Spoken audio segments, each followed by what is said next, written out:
I'm not talking about penalty frustrated.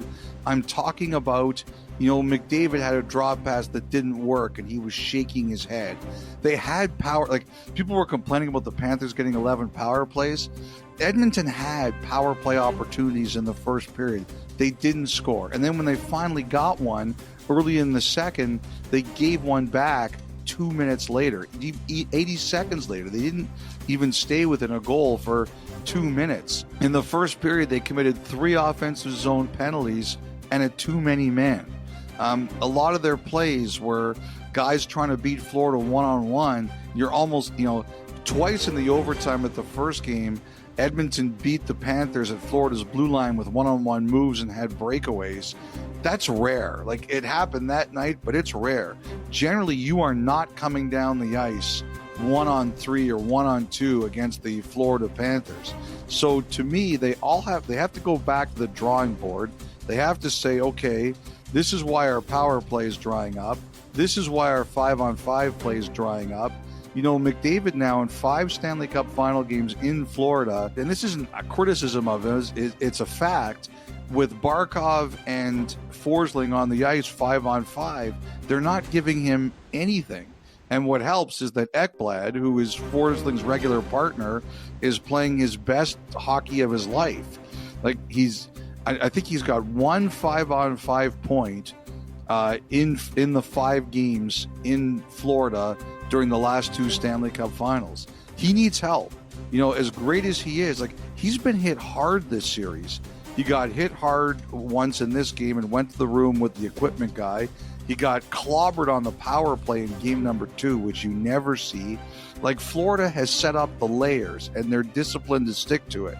Where's the help from the depth lines that, they've gotten so much more of in the past? Like, that to me, like, we can talk about the fights and the penalties and, whatever. Like, to me, that is so far. If Anthony Stewart was here, it's not even secondary, it's tertiary, Kyle. Like, that stuff doesn't matter. What matters is what happened in the first 23 minutes that they basically lost this game. That's the important stuff they have to fix, not the fighting and the losing the fights. And that was all frustration. That they knew the game was over at that point. You have to fix what got you into that position in the first place. All the things that went wrong earlier that allowed the game to devolve into that. That's where you lost. That's what you have to fix, because you got to be 2-2 after Thursday. Right, and 140 penalty minutes total in this one, but as you say, a lot of it were just the empty calorie ones that will only be nothing more than water cooler fodder to help fill the time over the 2 off days before game number 4. But it's the 3rd straight game, Elliot, where it's been penalty crazy in the first period. Yeah. Right out of the gate, and it's some of the ticky stack time. So I don't know if it's, again, in the mindset of the officials, you call one and suddenly now it's like your mind's going, well, if we call that, then the next one's got to be, as you try to establish a standard early. But boy, it's really led to, now I know both teams deal with it, but it's certainly played a role in just trying to find a bit of a flow here early on in each of these games so far. And then it kind of disappears a bit later after that. You're right, Kyle. Like, here's the thing. Like, this is, I always strive for consistency, right? What is one penalty they are consistently calling in these playoffs? High sticking. You get a stick in the face, in someone's face, you're getting a penalty. And he took one in game 2, and the Oilers took a couple in game 3. Like, if you get a stick in someone's face, you're getting a penalty. That's consistent.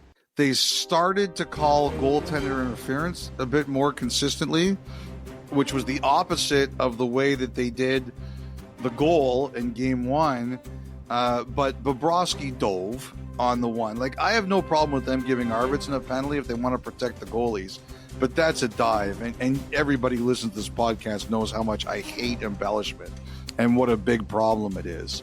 And then Tkachuk ran into Skinner and didn't get a penalty, and Skinner was mad about that. I'll tell you which one, of all the penalties in this game, the one that would have driven me craziest if I was the Oilers was the too many men call. And not because it wasn't too many men, it was It's because Florida got away with one in overtime in game 2 when Ekblad got hurt. So you're sitting there. Someone said to me there were like 8 guys on the ice. Like, it was crazy. But, you're just mad because Florida didn't get one 3 nights ago. So I don't know. I mean, look, could the games be officiated better? Always, always, always. I hate diving. It makes me crazy. You can't high stick anyone. But again, Edmonton had their power play opportunities. They absolutely did. They scored once and they gave up another one 2 minutes later. Officiating, maybe it drives people crazy, sure, but that's not the reason Edmonton lost this game. They lost this game because they let Florida score early. Their power play went numb. They gave up the goal right after. Bobrovsky made saves when Skinner didn't, and Florida just choked the life out of them 5-on-5. Just stifled them like they stifled everyone else. That's why Edmonton lost this game, not because of temper tantrums later. That's just silliness. Thought it was a interesting bounce back performance for Aaron Ekblad, who in the days before was asked about the curl and drag that McDavid pulled on him in game 2. And to his credit, he answered the question, said, yeah, you're trying to wait for the shot block, you're trying to take away the pass, and then the walk on water, toe drag, McJesus, all of that. And what does he do? He was the one that laid the big licking on McDavid in game number 3, scored the goal in the third period. I mean, the game was effectively out of hands already at that point, but really was after he found the back of the net on the power play after a beautiful sequence of passing leading up to that point. As these playoffs have gone on, I mean, the Panthers are among the best at once they sink their teeth into you and say, this is how we're playing tonight. It is really difficult to change the course of the evening once that happens. But when you look at how Toronto forced them to a 7th game, and I guess to a lesser extent how even Carolina avoided a sweep and looked to be close to pushing it maybe even to a 6th game, it was either you put Florida on their heels early or you stay patient, and Edmonton wasn't able to do either here in game number 3. And I guess with those big check marks not there for the Oil, it starts to make a little bit of sense why the score ended up being what it was, or at least the result ended up being what it was. Bad time to play your worst game of the playoffs. But, I always say this, Kyle, and this is another thing you've heard me say on this podcast. If you're a good team, momentum doesn't have to carry over. It doesn't. And Edmonton's a good team. This is not, the Stanley Cup final is not total goals. It's 2-1. And there's another game on Thursday night that you have to win. I'll say one thing about McDavid, and I kind of got this impression from him post-game. Overall, as bad as this game was for the Oilers, overall, he's noticeably calmer at the start of